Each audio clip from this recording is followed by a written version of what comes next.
Salut les artistes, aujourd'hui on se retrouve pour un tuto animation sur Procreate Dreams et on va réaliser ensemble un mouvement simple, le clignement des yeux. Je vais vous montrer mes astuces pour réaliser cette animation simplement. C'est parti, on commence tout de suite. La première chose que vous allez faire quand vous êtes sur l'interface de Procreate Dreams, vous allez cliquer ici sur le plus et vous allez sélectionner votre toile. Donc pour le dessin, j'ai utilisé un cadre carré et j'ai utilisé du HD, parce que le 4K c'est un petit peu lourd, le HD c'est largement suffisant. Et vous allez cliquer directement ici sur dessiner pour ouvrir votre dessin avec l'option dessiner directement. Ensuite vous allez choisir votre couleur d'arrière-plan. Donc moi j'ai choisi un rose. J'ai choisi un rose un peu comme ça, donc après vous pouvez choisir la couleur que vous voulez, mais je trouvais que ce rose était assez joli avec l'animation. Donc quand vous êtes sur votre première frame, on va commencer à faire notre premier dessin. Donc pour réaliser un effet de mouvement dans une animation, il faut faire plusieurs dessins pour créer l'illusion du mouvement. Donc on va avoir plusieurs étapes, on va avoir l'œil ouvert, puis un peu fermé, puis de plus en plus fermé, jusqu'à revenir ensuite à l'image initiale. Et ce qu'on va faire pour gagner du temps, vu qu'on va avoir un visage donc avec un regard avec deux yeux, ce qu'on va faire c'est qu'on va commencer par l'œil de droite, et ensuite on dupliquera notre calque pour le mettre à gauche pour gagner du temps et que ce soit plus simple. On va commencer par faire l'esquisse, donc pour ça vous pouvez soit choisir de prendre un crayon esquisse ou directement un crayon ancrage.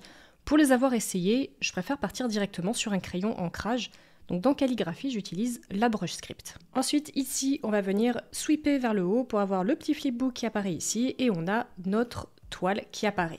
Donc on ne peut pas ouvrir les calques parce qu'on n'a pas encore dessiné dessus.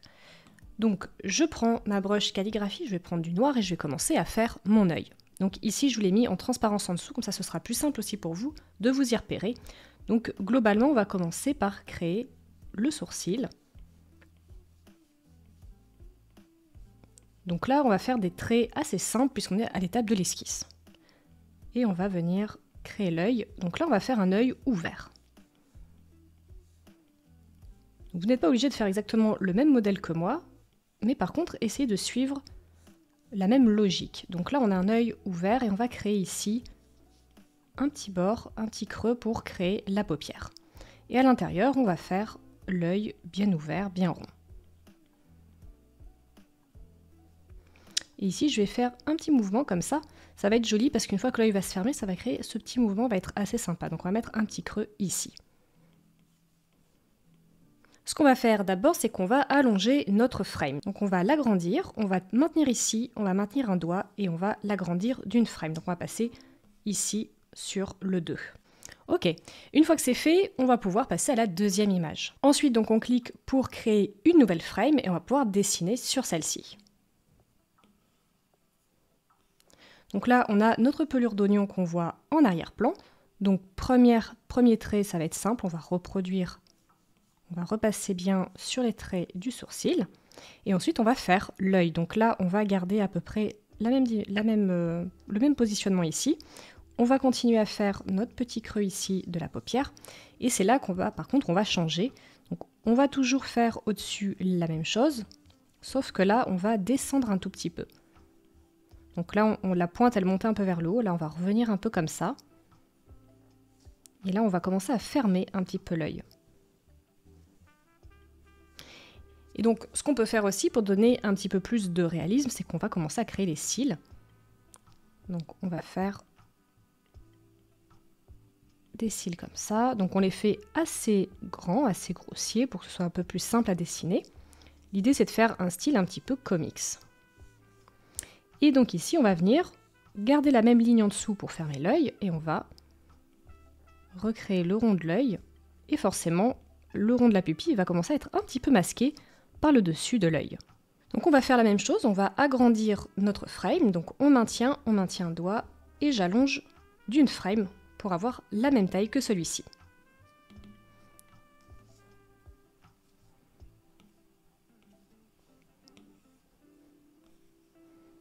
On reprend notre dessin, donc là, toujours pareil, je vais faire mon sourcil.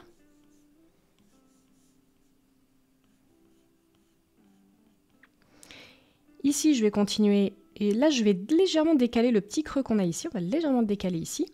Et là, on va commencer à bien décaler. Donc là, l'œil, on va le fermer quasiment entièrement. On va descendre ici.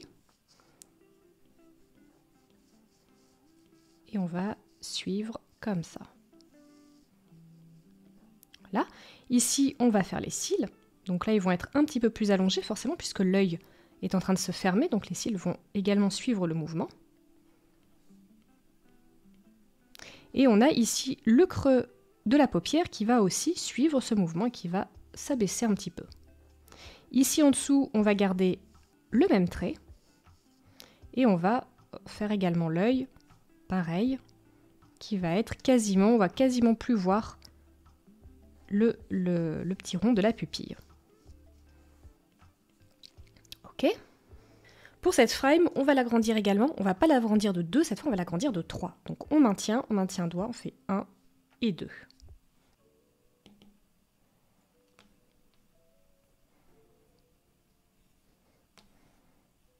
Donc je continue cette fois, toujours. Je reprends mon sourcil, là je ne change pas l'orientation. Et là, je vais faire mon œil cette fois fermé. Donc ici, le petit creux, je vais le laisser au même endroit que sur la frame d'avant. Et par contre, ici, l'œil est complètement fermé. Si la pelure d'oignon vous gêne, vous pouvez venir ici modifier la pelure d'oignon et baisser l'opacité. Comme ça, vous la voyez un petit peu moins. Et ça peut, parce que parfois, ça peut vous gêner un petit peu. Donc là, je vais bien fermer l'œil.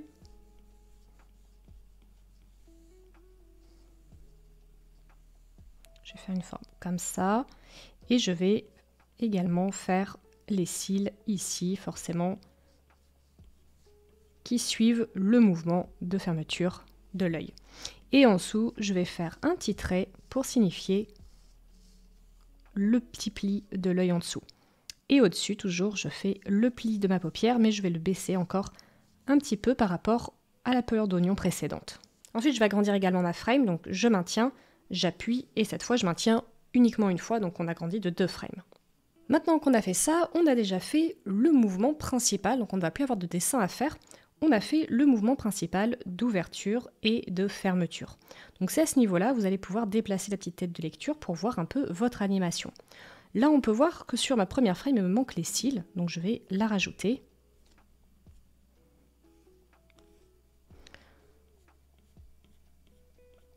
Donc je vais rester sur la même logique que mon dessin, c'est-à-dire que j'avais 3 cils, 3 petits groupes de cils comme ça. Donc à ce niveau-là, je vais juste réajuster un petit peu les traits pour voir que l'animation soit bien et qu'on ait quelque chose de logique. Donc ici, je vais déplacer ma timeline comme ça, et là, on est pas mal. Donc maintenant qu'on a fait le mouvement de fermeture de l'œil, il va falloir faire le mouvement inverse, c'est-à-dire le mouvement d'ouverture de l'œil. Donc ce que vous allez faire, c'est que vous allez déjà renommer chacune de vos pistes. Donc vous pouvez les renommer simplement avec des numéros, ce sera suffisant.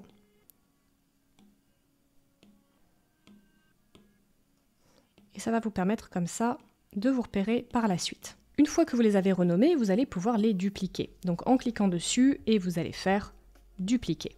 On va dupliquer toutes nos pistes.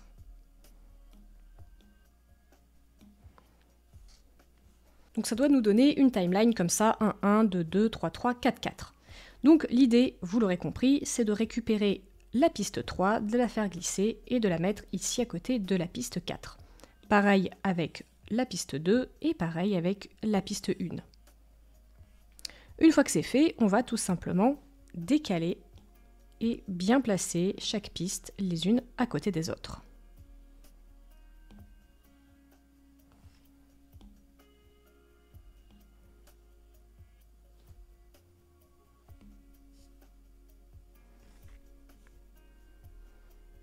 Une fois qu'on a fait cette timeline, on va repartir du début et on va regarder un petit peu le mouvement qu'on a. Et là, donc, on est bien sur un mouvement d'ouverture et de fermeture.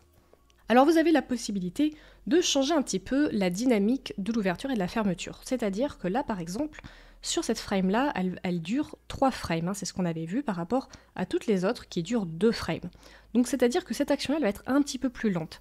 À quoi ça sert de faire une frame plus longue à un moment donné? C'est pour que le mouvement soit plus lent et qui est un effet un petit peu plus naturel. Ce qui serait intéressant, c'est que cette frame-là, qui correspond donc à la frame numéro 3, mais qui est placée après, au moment de l'ouverture, soit un peu plus courte. Donc on va tester, on va la raccourcir à 2. Et on va voir ce que ça donne. Et là, ça nous fait une ouverture un peu plus rapide avec une fermeture un peu plus lente. Donc on va essayer en vitesse réelle.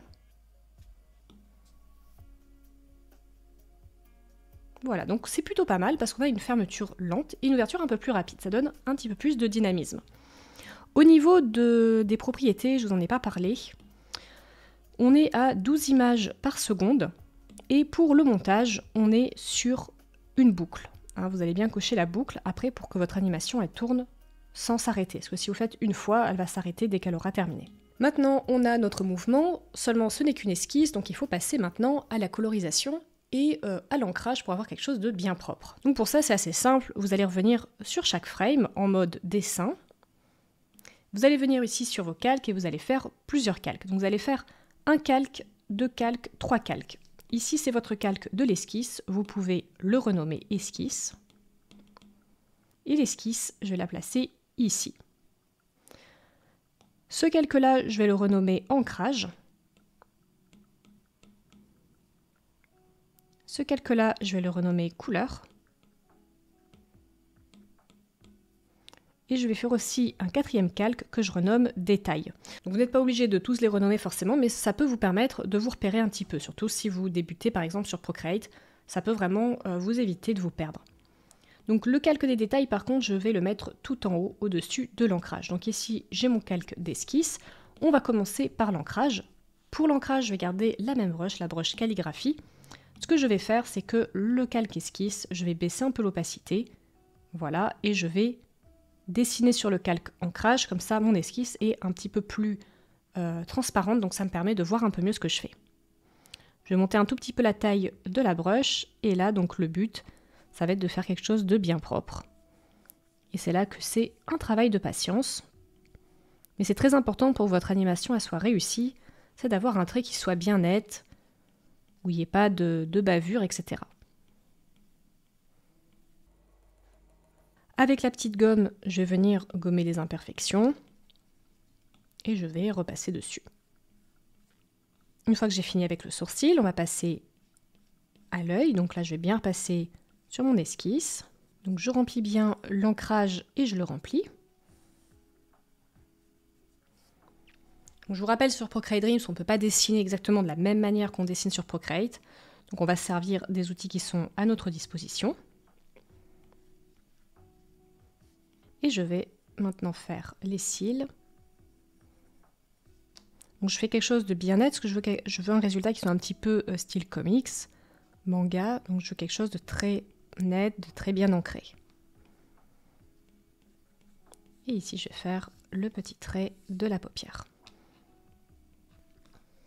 Voilà, une fois que j'ai mon ancrage, je vais pouvoir décocher le calque de l'esquisse et je vais pouvoir éventuellement repasser sur mon ancrage et que je vois que j'ai des petites bavures comme ça.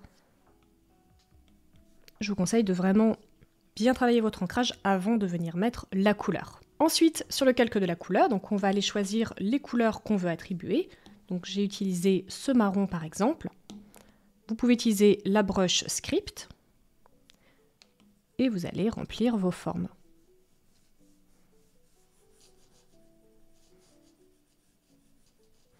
C'est pareil, c'est très important de bien faire la colorisation. Dans une animation, la couleur, c'est ce qui va vraiment donner le dynamisme, qui va donner l'intérêt à votre animation. Et je vais même vous dire une chose, si votre animation elle est un petit peu défaillante, si elle n'est pas parfaite, si vous avez une jolie colorisation et que ça raconte une histoire, que c'est beau à regarder, ça va faire automatiquement un peu oublier peut-être les petites lacunes que vous auriez sur l'animation. Donc c'est vraiment important de faire attention à ça. Donc là, bien évidemment, j'ai pris ces couleurs, vous pouvez utiliser les couleurs que vous voulez.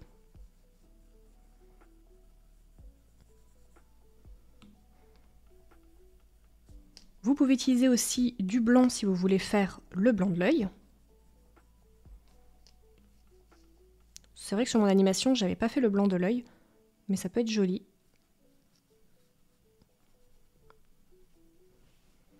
Parfait. Une fois que c'est fait, on va faire un calque au-dessus du calque de la couleur et on va faire un masque d'écrêtage. Et sur ce masque d'écrêtage, on va faire les ombres. Donc pour les ombres, j'ai choisi un bleu foncé comme ça.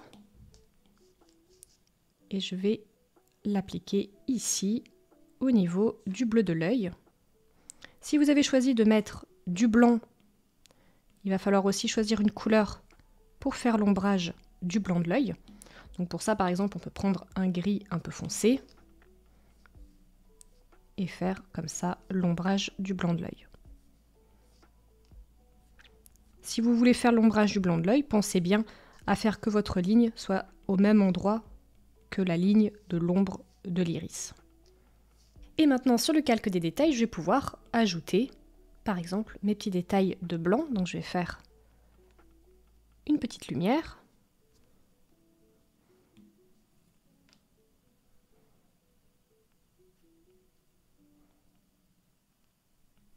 C'est assez sympa de rajouter ces petits détails, parce que ça permet de donner pas mal de vie.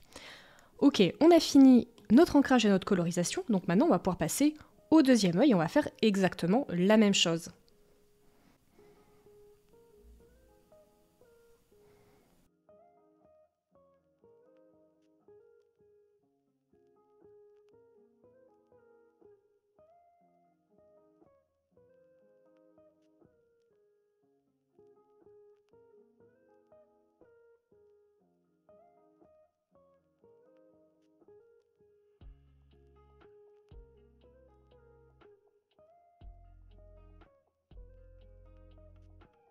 Ce que vous pouvez faire au cours de votre dessin, si la pelure d'oignon vous dérange, vous pouvez venir cliquer ici et faire cacher la pelure d'oignon. Et comme ça, ce sera plus pratique. Je trouve que c'est plus pratique de ne pas la voir quand on est au stade de colorisation.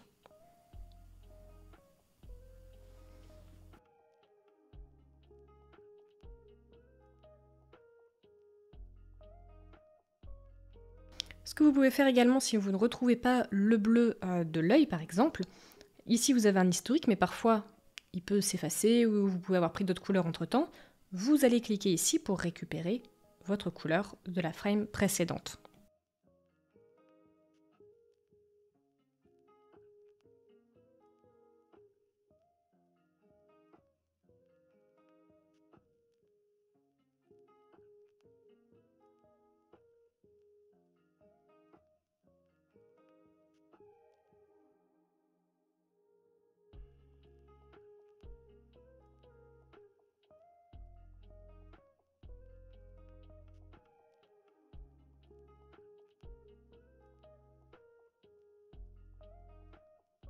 Pensez aussi que plus votre œil va se fermer, plus l'ombre va être importante. Donc ça aussi c'est un petit détail, mais forcément l'ombre sera plus visible puisqu'on va avoir les cils qui vont descendre forcément plus bas.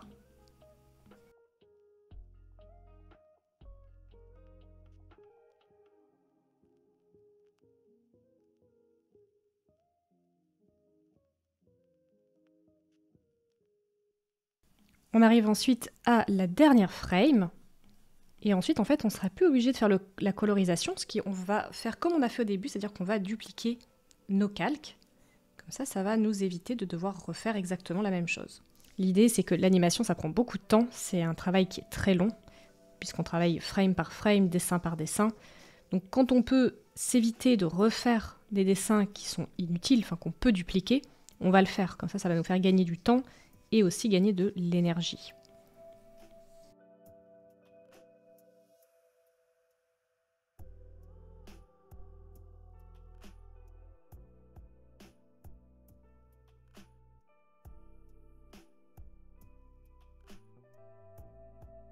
Voilà, donc quand on arrive sur cette frame-là, là on va pouvoir refaire ce qu'on avait fait en sens inverse. Donc on va pouvoir dupliquer toutes ces frames-là pour nous éviter d'avoir à les redessiner. Donc elles se trouvent ici.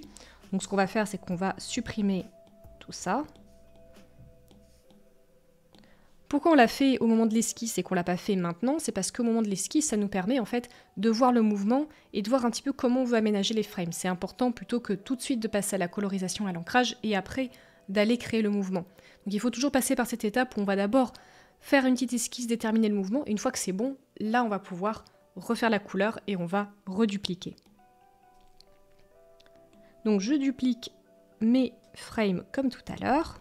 Donc on appuie dessus, on duplique, et on va venir les placer au bon endroit. Donc la piste 3, je commence avec la piste 3 ici, puis la 2, puis la 1. Et ensuite, je viens les coller les unes aux autres.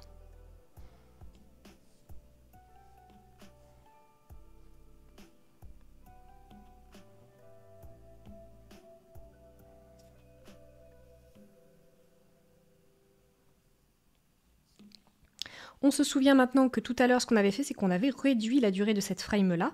Parce que là, c'est les deux grandes frames qu'on a. Donc, c'est ce qu'on va faire. On va venir réduire d'une frame. Et là, donc, on va pouvoir commencer à voir notre animation se dessiner. Et voilà, c'est très joli. Donc maintenant qu'on a fait notre première animation, donc on a fait l'œil droit, on va maintenant faire l'œil gauche. Et comme on est toujours sur une idée de gagner du temps et de travailler plus intelligemment, on va venir faire un groupe. Donc pour ça, on va faire un premier groupe. On va venir ici sélectionner toutes nos frames, on va maintenir appuyé et on va faire groupe. Et donc là, ça va nous créer un groupe. Si on vient cliquer ici, on a les frames qui sont en dessous. L'avantage de faire ça, c'est qu'on va pouvoir directement dupliquer notre groupe. Donc pour ça, on va maintenir dessus et on va faire dupliquer. Et là, donc on va voir le deuxième groupe qui va se placer à côté. Donc là maintenant, l'idée, ça va être de prendre notre groupe et de venir le placer au-dessus, comme ça. Donc là, qu'est-ce qui se passe? On a deux groupes superposés. Maintenant, qu'est-ce qu'on va faire? C'est qu'on va venir inverser la position du groupe, donc au lieu qu'elle soit tournée vers la droite, elle va être tournée vers la gauche. Donc pour pouvoir retourner tout mon groupe, je vais venir donc sélectionner mon groupe, je me place bien la tête de lecture, je clique sur la tête de lecture, je vais faire déplacer, et adapter. Donc ici vous allez avoir cette image qui va apparaître et ici on va avoir des petits points gris. Donc on clique sur ces petits points ici et là on va faire retourner horizontalement. Et donc là, on a l'image qui s'inverse. Ce que vous pouvez ensuite, parce que là, ça n'a pas l'air très naturel, donc ce que vous pouvez faire, c'est venir sur un angle. Donc vous allez cliquer sur un angle, vous avez ce petit point d'ancrage qui va apparaître, un petit point d'ancrage gris, et là, vous allez pouvoir légèrement le bouger pour que ça fasse un petit peu plus naturel. Donc là, je vais juste le déplacer comme ça pour qu'il soit un petit peu plus droit, parce que parfois, avec une symétrie parfaite, on n'est pas forcément bon. Et vous pouvez ensuite le déplacer comme ça, comme vous voulez. Donc je vais bien le centrer et je vais faire pareil avec ce groupe-là. Donc j'appuie, je fais déplacer, déplacer et adapter. Et là, je vais venir le mettre comme je veux, donc comme ça pour qu'il soit bien centré. Et donc maintenant, on a notre animation complète avec les deux yeux. Si au cours de votre dessin, vous trouvez que le mouvement est trop rapide ou trop long, vous pouvez retourner ici, aller dans Propriétés et changer le nombre d'images par seconde. Vous pouvez aussi tout à fait allonger certaines frames, raccourcir d'autres. Si vous suivez comme on a fait là, vous aurez la même vitesse de mouvement et je trouve qu'elle est quand même assez naturelle. Donc c'est plutôt bien. Alors on va la lancer. Parfait. Et maintenant vous allez pouvoir la voir en grand écran. Donc pour ça, avec 4 doigts, on clique ici et on va lancer l'animation. Voilà les artistes, j'espère que ce tuto vous aura plu, vous aura été utile. J'ai vraiment hâte de voir vos réalisations. Pensez à me les envoyer sur Instagram pour que je puisse voir ce que vous avez fait. Vous pouvez tout à fait du coup modifier la couleur des yeux, vous pouvez rajouter un nez, vous pouvez l'intégrer dans un visage. Une fois que vous avez compris la logique pour l'animation des yeux, vous allez pouvoir l'intégrer dans un personnage pour pouvoir faire ce mouvement qui est très naturel. Voilà les artistes, merci d'être restés jusqu'à la fin de cette vidéo. Pensez au petit like et mettez-moi en commentaire quelle est la prochaine animation que vous aimeriez faire. Et je vous dis à très vite pour la prochaine vidéo. Salut les artistes!